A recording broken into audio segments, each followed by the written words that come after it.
Señora ministra Ángela María Orozco, muy buenos días. Buenos días, doctor Londoño, ¿cómo está?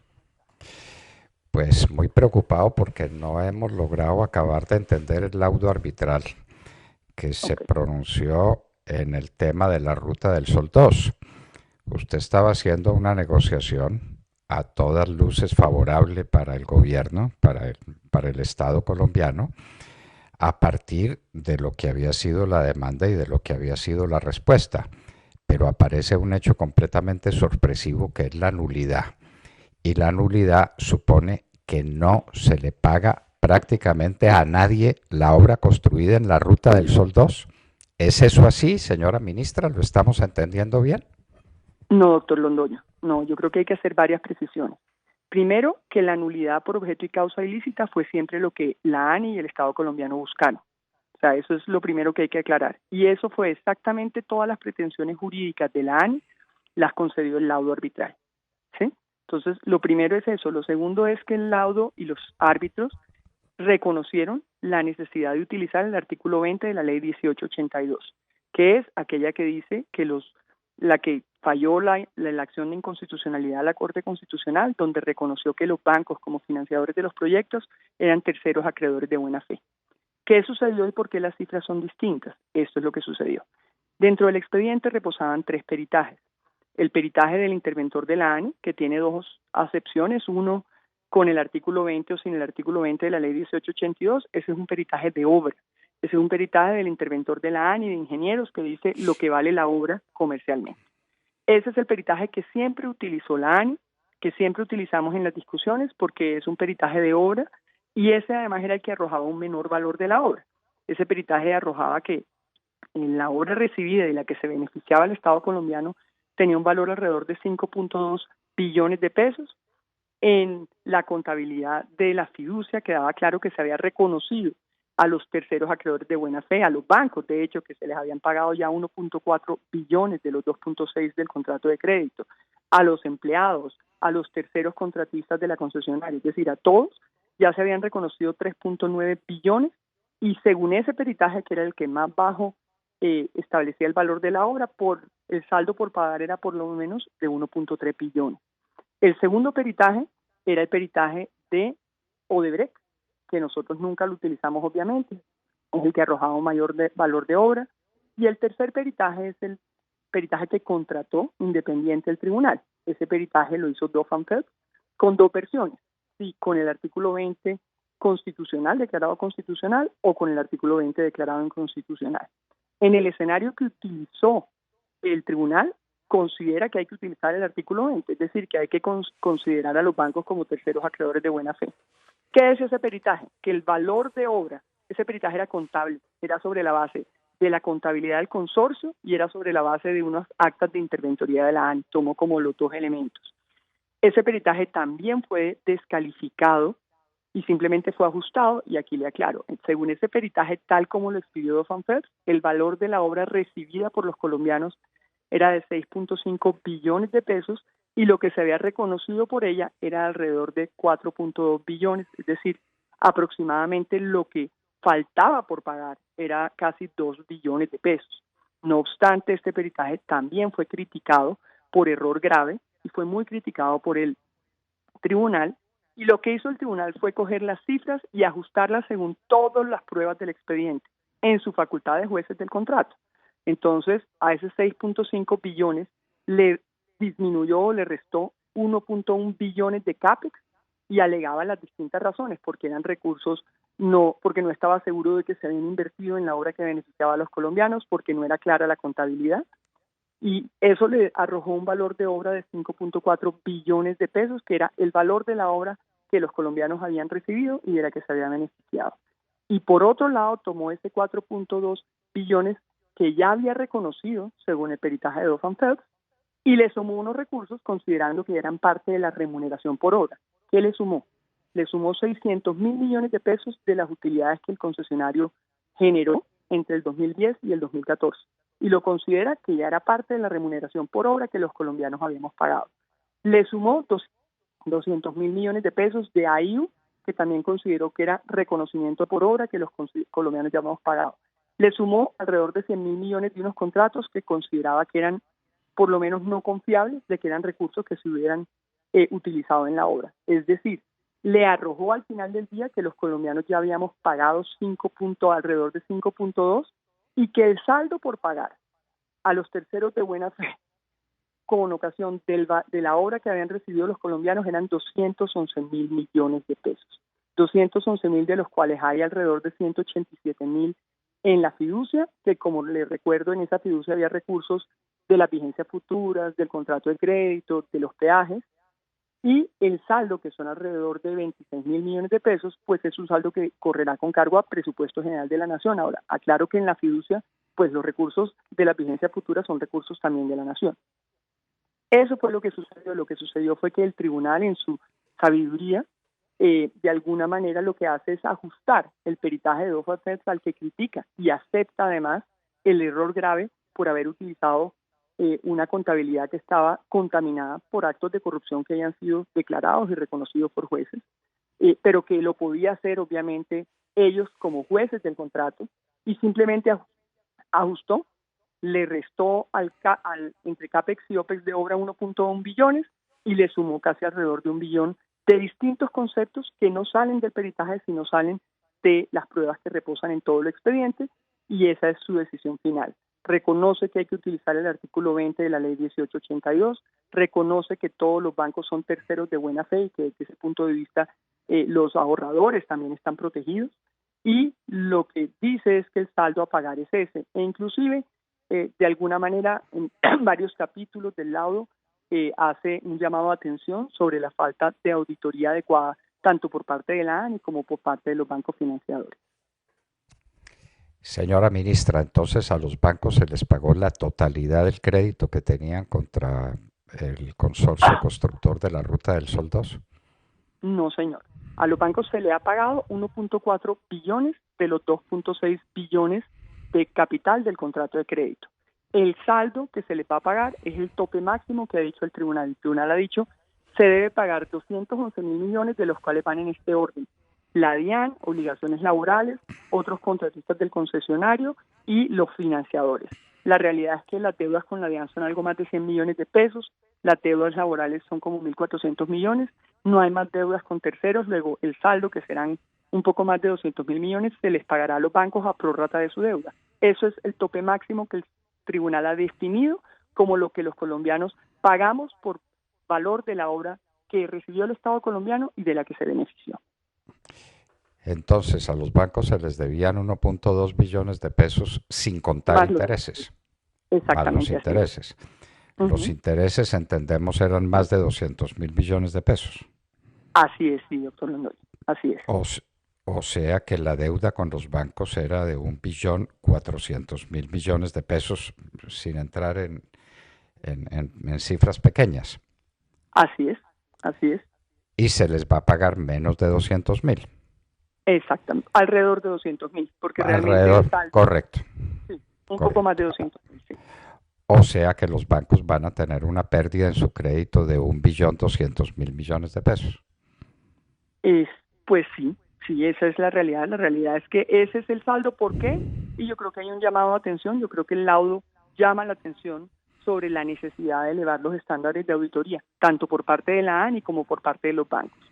Toda la información que existe refleja que en los contratos de 4G, acuérdese que este era un contrato de 3G, hay mucho más controles y estándares realmente utilizados. No obstante, yo creo que el llamado de atención que hace el tribunal es muy claro frente a la auditoría desarrollada. Y yo creo que lo que vamos a hacer, obviamente, es unas mesas de trabajo con la Cámara Colombiana de Infraestructura, con Asobancaria, porque yo creo que hay que hacer una reflexión sobre cómo dar los estándares de auditoría de los contratos. Creo que hay una claridad sobre esto, y es que las herramientas que se cuentan no deben ser suficientes. Hay que mirar cómo elevamos esos estándares, cómo llevamos la ANI a estándares OCDE, pero también yo creo que hay otra reflexión importante sobre la normativa que hoy tenemos, porque de hecho hubo, como yo ya le he explicado, doctor Londoño, otra cantidad de opciones que se hubieran podido tener en cuenta y que no se hicieron por decisiones obviamente del gobierno anterior, por la decisión de la SIC de ordenar la terminación anticipada. Yo le he mencionado que llevaba la ANI varios procesos sancionatorios que llevaban a caducidad y se archivaron todos por dar por terminado el contrato. En ese escenario, pues sí había consecuencias claras como una cláusula penal de un poco más de 80.000 millones de pesos y la inhabilidad del contratista o del consorcio para volver a contratar, pero la realidad es que esa inhabilidad que prevé la ley es solo para el contratante. Esa empresa contratante es una empresa de objeto único, es decir, su único objeto era hacer ese proyecto. Luego tenemos que hacer una revisión de las normas porque la norma como tal no prevé que esa inhabilidad se extienda a los socios del contratante, que es la que tendría un impacto económico más significativo. Creo que aquí hay un llamado de atención sobre las herramientas jurídicas y legales que hoy tenemos para controlar los actos de corrupción en un proyecto que se develan cuando el proyecto está en ejecución. Eh, ¿A qué se refiere usted cuando habla de los socios del contratante? Es que el contratante era un consorcio y ese Claro, consorcio era tenía una, una determinada composición. Entonces, claro, cuáles son los socios si los socios son los del consorcio y el consorcio es el que ha sido castigado, no el un consorcio miembro es del una consorcio en empresa, particular? Ruta del Sol SAS, de la cual hacen parte tres empresas, Odebrecht, Episol y una empresa de los Solarte. O si se hubiera decretado la caducidad, hubiera quedado inhabilitado para contratar solamente el consorcio Ruta del Sol SAS. A eso me refiero. No las empresas que forman parte de él, que son Episol, eh, Odebrecht y una empresa de los Solarte. A eso me refiero. La empresa Ruta del Sol SAS, que fue creada para desarrollar ese único objeto, es, digamos, la única que quedaba inhabilitada. Ahora, hay, si usted recuerda, la acción popular y el fallo de la acción popular del Tribunal de Cundinamarca, ahí sí inhabilita al consorcio y a sus socios por muchos años más de lo que prevé la ley, pero pues sabemos que esa acción y es el fallo de esa acción está en apelación ante el Consejo de Estado. Bueno, señora ministra, y entonces los bancos cuando prestan plata para una obra confían en que la garantía de su pago es la obra construida. Ahora tienen un problema de por medio y es que tienen que examinar la conducta que tuvieron los deudores suyos, es decir, aquellos a quienes financiaron antes de ganar la licitación. ¿Qué tipo de investigación pueden hacer los bancos en ese sentido? Yo Porque creo pues que este era laudo, un consorcio integrado por varias de las empresas en ese momento más importantes de Colombia. Odebrecht era la empresa de construcción más importante de América y Colombiana es una empresa importantísima en el campo de la construcción. Entonces, los bancos estaban confiados en ese consorcio y ¿cuál era su garantía? La obra que tenían construida y que les debía ser paga. ¿Cuál? yo solo hago Sí, una reflexión. Yo creo que aquí, cuando uno mira las herramientas que trae tanto el contrato de concesión como el contrato de crédito, yo le reitero que nosotros teníamos un acta del 7 de febrero del interventor de la ANI, donde se le recomendaba a la ANI hacer un llamado a los financiadores para ver si hacían uso de su facultad de sacar al concesionario y traer otro concesionario, lo que se llama el step-in en los contratos de financiación. Y esa facultad existe precisamente cuando va incumplido el contrato. El contrato tenía tramos incumplidos hasta en un 85%, que ya era imposible de cumplir en 2 meses, porque eran tramos de 90 kilómetros de los cuales solo habían hecho 10 kilómetros. Precisamente esas son las facultades, no solamente el respaldo es la obra, sino el respaldo son las herramientas del contrato de crédito para controlar que la obra se ejecute en tiempo y si ven que hay situaciones anómalas, sacar al contratista, ni siquiera es caducar el contrato, es sacar al contratista, la sanción del contratista será otro tema, traer otro concesionario, proponérselo a la ANI, si la ANI estaba de acuerdo, continuar la obra donde no hubiera estado en riesgo ni los recursos de los terceros de buena fe de ellos como financiadores ni los de recursos de la nación. Y ya tendríamos obra terminada, doctor Londón. Entonces, yo creo que aquí se está haciendo un llamado de atención a esos capítulos y artículos que existían tanto en el contrato de crédito como en el contrato de concesión y que todos se hubieran podido utilizar y que no se utilizaron precisamente porque una autoridad administrativa como la Superintendencia de Industria y Comercio dio la orden de dar por terminado el contrato como medida cautelar.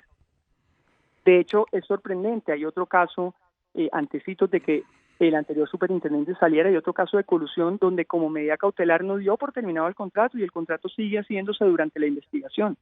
Entonces, yo sí digo, hay un capítulo en el laudo donde le está diciendo a todos, en su capacidad de auditoría y con las herramientas que ustedes tenían, yo creo que les faltó una mayor intervención y una mayor actividad, porque herramientas dentro del contrato para sacar al contratista o al concesionario y traer otro ante el incumplimiento tan grande que llevaba en tramos existían, porque inclusive también hay la herramienta, hay una cláusula del contrato de crédito que dice que un acto de corrupción del contratista se considera un incumplimiento grave, y ante un incumplimiento grave podían solicitarle a la ANI una declaratoria de caducidad. Declaratoria de caducidad que hubiera traído de manera inmediata una sanción, una cláusula penal de 80.000 millones de pesos. Y otro sería el escenario que hubiéramos encontrado cuando llegamos. Ninguno de esos escenarios encontramos a pesar de ser posible.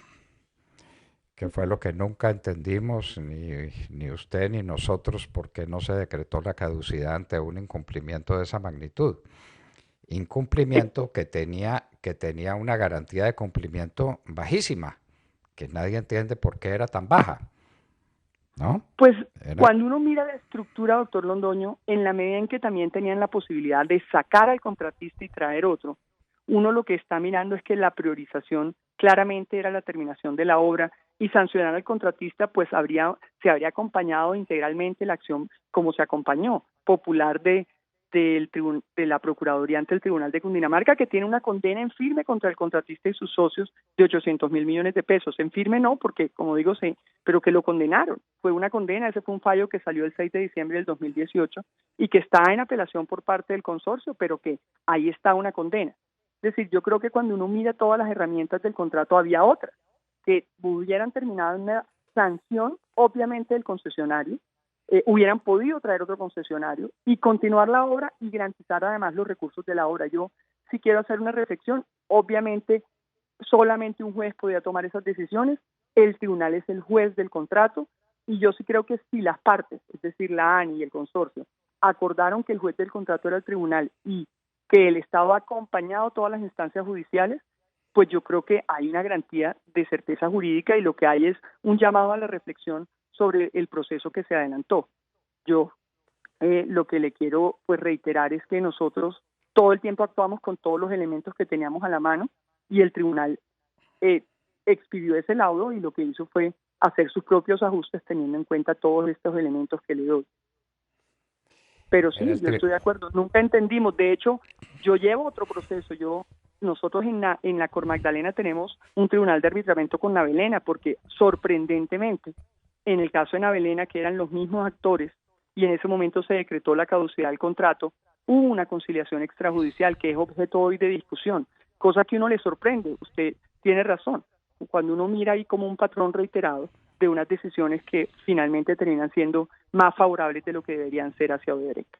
Bueno, Navelena era parte del mismo consorcio, que era Odebrecht. El contratista colombiano no es Conficolombiana, sino que entiendo que es una empresa del grupo Gerlain. Pero nuevamente ahí encontramos, por ejemplo, una conciliación extrajudicial, que como usted sabe, una conciliación extrajudicial, por lo menos en unos casos de esta naturaleza, es por lo menos llamativa, ¿sí? Claro. Porque una conciliación judicial siempre pasa a concepto de la Procuraduría y posterior se presenta dentro del marco del Tribunal de Arbitramiento, para que el tribunal lo apruebe o lo impruebe, que era la discusión que nosotros habíamos venido teniendo y que no se llegó a ese acuerdo. La critican a usted, señora ministra, porque había adelantado negociaciones para pagarle a los bancos 1.2 billones de pesos y para economizarse el valor de los intereses de ese capital. ¿Cuáles elementos de juicio tenía usted? Porque tenía que estar muy segura de que era una negociación firme. Si se estaba discutiendo tanto el tema de la nulidad, ¿ese tema no le inquietaba cuando hacía estas negociaciones o adelantaba estas, como llaman los argentinos especialistas, estas tratativas para llegar a un negocio final? No me preocupaba para nada, doctor Londoño, porque siempre hablamos de una conciliación judicial dentro del marco del Tribunal de Arbitramiento. Es decir, que si llegábamos a un acuerdo, pasábamos a solicitar concepto de la Procuraduría y si la Procuraduría lo negaba, pues simplemente no se hacía. Y si la Procuraduría lo avalaba, pasaba al Tribunal de Arbitramiento para, ni siquiera teníamos que pedir concepto también de la Agencia de Defensa Jurídica del Estado, que además venía acompañándonos y estaba enterada. Y luego pasaba al Tribunal de Arbitramiento para aceptación o para rechazo. Era el juez del contrato el que iba a aceptarlo o rechazarlo. Yo le puedo dar N ejemplos de conciliaciones de la ANI o de acuerdo, porque no son conciliaciones hasta que no son avalados por el tribunal, como en Accesos Norte, como en Cesar Guajira. Por ejemplo, en el caso de Accesos Norte, la Procuraduría emitió concepto desfavorable y ni siquiera se presentó. En Cesar Guajira la Procuraduría emitió concepto favorable y el Tribunal de Arbitramiento lo negó. Pues nosotros nunca estábamos haciendo nada sino dentro del marco legal y transparente del derecho colombiano, que era ya el uso común de lo que en la ANI se lleva en los procesos. Recuerde que yo encontré 31 tribunales de arbitramiento y dentro de ese ejercicio, al ser una conciliación judicial, siempre iba a estar sometido al control, no solo del concepto de la Agencia de Defensa Jurídica del Estado, de la Procuraduría, y luego al rechazo o aceptación por parte del tribunal, que era el juez del contrato. Luego, si el tribunal hubiera tenido otra visión de adoptar el peritaje sin tocarlo y veía que el Estado se beneficiaba, lo iba a aprobar. Sí, ante la realidad del ejercicio propio que hizo el tribunal de descalificar los 3 peritajes y hacer sus propios ajustes con base en todo el expediente, pues lo iba a negar. Entonces, no. Nosotros, ¿sobre qué nos basamos? Sobre la base del peritaje de obra, que era el más bajo, y fue el que siempre mantuvimos, incluido en nuestros alegatos de conclusión, que nunca cambiaron y que fueron presentados en audiencia el 17 de julio. Ese siempre se fue pidiendo la nulidad, como siempre lo habíamos pedido, por objeto y causa ilícita, y sobre la base de las liquidaciones, obviamente siempre nos basamos en el peritaje de la interventoría, que era el más bajo de todos y que era sobre la obra. Y el Tribunal de Arbitramiento hizo otro peritaje por su cuenta que resultó más bajo que todos los peritajes. Y esta negociación se estaba adelantando muy en vísperas de la decisión del laudo arbitral. Claro, porque la razón fundamental es esta. Los bancos desde el comienzo le pidieron al gobierno que por favor se le pagara, que los intereses seguían corriendo. Cuando falló el Tribunal de Cundinamarca en diciembre, en ese momento hicimos un acta con todos los entes de control de cómo interpretábamos el fallo del Tribunal de Cundinamarca, donde se mantiene que los bancos son terceros de buena fe. En enero hicimos el segundo pago a los bancos, todos con cargo a capital. Los bancos nos solicitaron y les dijimos, nosotros no podemos hablar con ustedes sobre una eventual conciliación hasta que no falle la Corte Constitucional sobre el artículo 20 de la ley 1882. Cuando falló la Corte Constitucional, los bancos nuevamente hicieron la solicitud y comenzaron las conversaciones. Y siempre tenían, pero fueron posteriores a mayo. ¿Razón por cuál? Porque la Corte Constitucional estaba definiendo la constitucionalidad del artículo 20 de la ley 1882, en la que se considera a los bancos financiadores como terceros de buena fe. Luego, obviamente, no se podía hacer una conciliación sino antes de que se emitiera el laudo, y como siempre iba a estar sometida a aprobación o rechazo por parte del tribunal, y usted lo sabe, doctor Londoño, que usted es abogado, pues simplemente la razón era esa. Las conversaciones empezaron en el mes de junio aproximadamente. Como yo he mencionado, nos hicieron una cita en la convención bancaria para pedirnos que ya había fallado el tribunal, ya había fallado la Corte Constitucional, luego del momento de conversar sobre el tema, y en un acto diligente nos sentamos a conversar sobre el tema. Y de hecho hubo una reunión, y por eso le digo, nada de esto es espurio, ni escondido, ni clandestino. Hubo una reunión en la Vicepresidencia de la República con el ministro de Hacienda, con la plana mayor de la ANI, que es la encargada de desarrollar la negociación, con los 7 bancos que son los financiadores del proyecto, y obviamente estaba yo presente, estaba inclusive todos, se conversó sobre el tema, los bancos luego presentaron por escrito su propuesta, que era distinta a la que habíamos discutido en esa conversación, y el 16 de julio el Comité de Conciliación de la ANI lo rechazó. Pero obvio, fue posterior al fallo de la Corte Constitucional que las conversaciones se iniciaron, y siempre tenía que ser antes del laudo, porque siempre iba a estar sometido al tribunal para que el tribunal lo acatara o no lo acatara y lo rechazara y emitiera su laudo. Y es la razón por la que nuestros alegatos siempre fueron los mismos, porque una cosa, nosotros siempre nos fuimos con todo, con el peritaje que arrojaba el menor valor de obra y era un peritaje sobre el valor de la obra, no sobre los libros contables. No contaron con un peritaje más bajo hecho por el Tribunal de Arbitramiento y eso parece haberlo tomado de sorpresa a todos, a ustedes en la ANI, al Ministerio de Hacienda, a los banqueros, a todo el mundo tomó por sorpresa ese dictamen, ese no dictamen pericial, ese laudo arbitral que se basó en un dictamen pericial con el que no se contaba.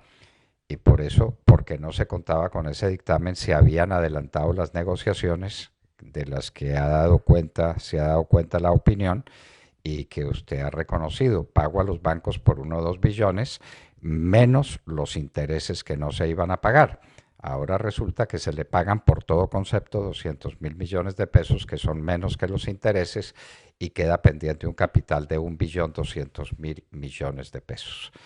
Los bancos pues tendrán que tomar recaudos muy especiales para contratar obra de aquí en adelante, porque se convierten en parte fundamental de todo el desarrollo de la obra, incluyendo la conducta personal de quienes son sus deudores, a quienes les desembolsa el crédito, y eso ya supone un punto de vista distinto del que los bancos han tenido hasta ahora para contratar, ministra. Distinto. Los bancos Pues tienen, yo creo sí.